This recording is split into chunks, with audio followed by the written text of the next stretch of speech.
Hampson. In this video, I'll be walking you through a grade 12 advanced functions problem relating to rate of change. In this video, we will be exploring the grade 12 advanced functions concept of average rate of change as well as instantaneous rate of change. Near the end, we will also be using the grade 10 advanced functions concept of completing the square to find the vertex of this function. The average rate of change of a function is the change in the quantity represented by the y value divided by the quantity represented by the x value over an interval. In other words, we will be calculating the slope of a line that passes through one point.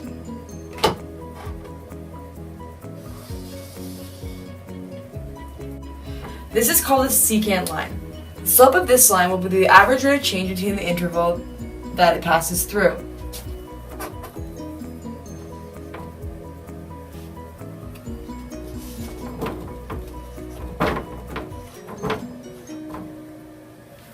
The instantaneous rate of change, however, is the exact rate of change of a function at a specific value of the independent variable or the x value of a function. Here, you will be calculating the slope of a line that passes through only one point on the function. Calculating the slope will give you the instantaneous rate of change of the function at the time.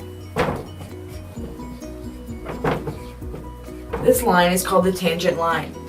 Finally, we will be using the grade 10 concept of completing the square in order to find the vertex of the equation.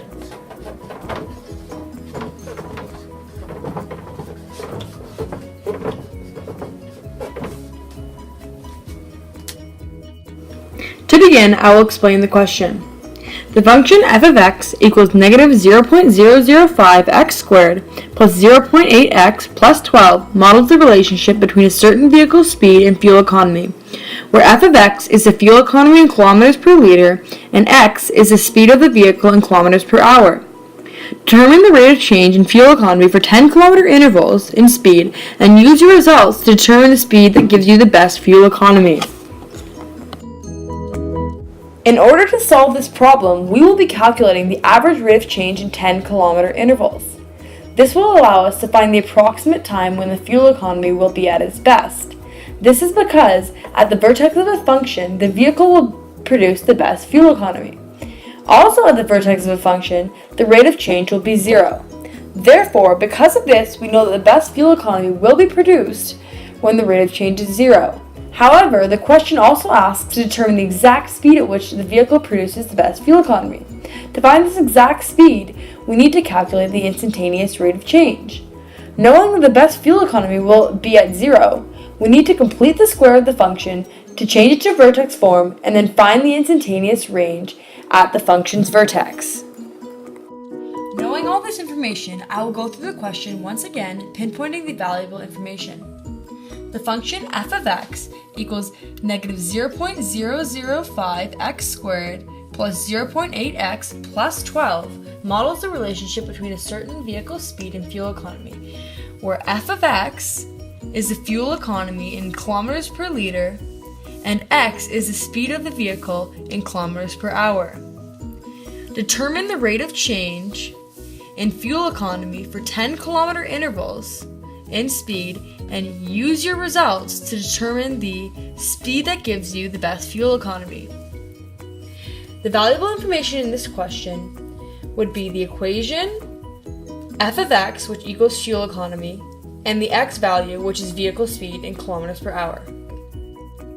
With this information, we will be able to, like the question asks, determine the rate of change in fuel economy for 10 kilometers per hour intervals in speed, and we will be able to use our results to determine the speed that gives us the best fuel economy of the vehicle.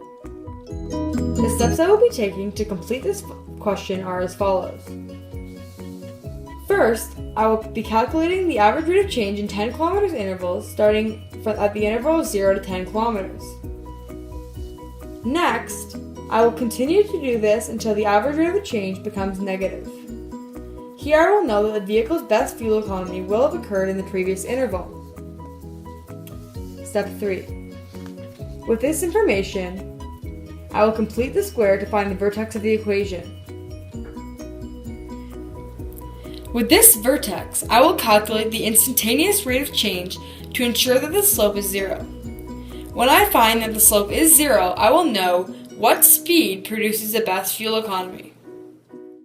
In this particular question, the average rate of change represents the change in fuel economy, or change of f of x, over the change in vehicle speed, or change in x, through an interval of 10 kilometers.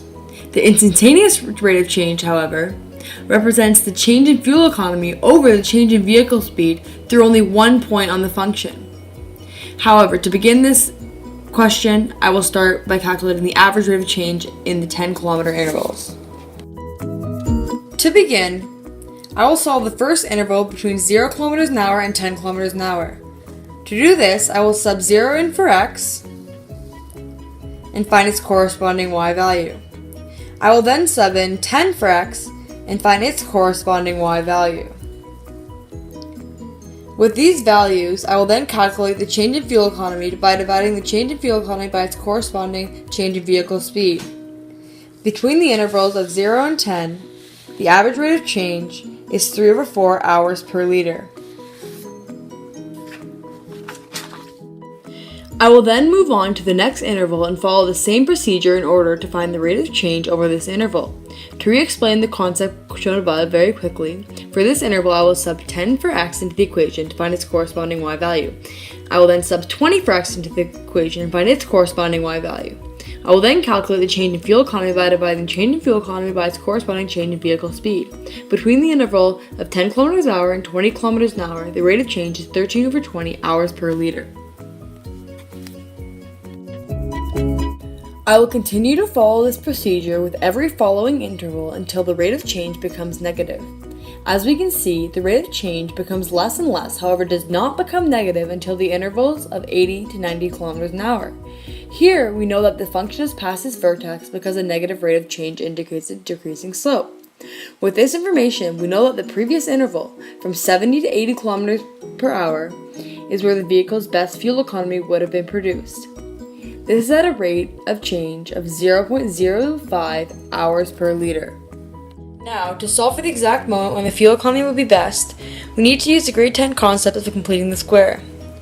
This will give us the equation of the function in vertex form, where we will be able to find the vertex of the function and in turn where the vehicle's best fuel economy would be. Through completing the square, I will now know the function in vertex form. This form allows me to easily see the vertex of the equation. The k value of the function is at 44, so now I know that this is my vertex. I also know that this is where the vehicle's best fuel economy will exist. To be sure, however, I will calculate the instantaneous rate of change at this point. If the slope is 0, I know that I have found the vertex properly. In order to find the instantaneous rate of change, at the coordinates of 80, 44, I will subtract 0.001 and add 0.001 to the x values. This will give me two different x values and a very close estimate to the rate of change at that point. From here, I will follow the same procedure as explained earlier when we were doing the average rate of change through the interval. Having calculated the instantaneous rate of change at this point, I can now conclude that this is the vertex as I got a slope of 0. This is because the point at which the function reaches its vertex is at 80. This indicates to me that the speed at which the car reaches its best fuel economy is at 80 kilometers per hour. In everyday life, there are many jobs in which fuel economy is important. For example, an engineer that works with cars. Developing and designing cars that have better fuel efficiency and calculating at which speed the car would produce the best fuel efficiency is a very important part of their job. Also, a mechanic might use it in their everyday job while looking at and fixing the cars. Thank you for paying attention to this video. I hope you found it informative.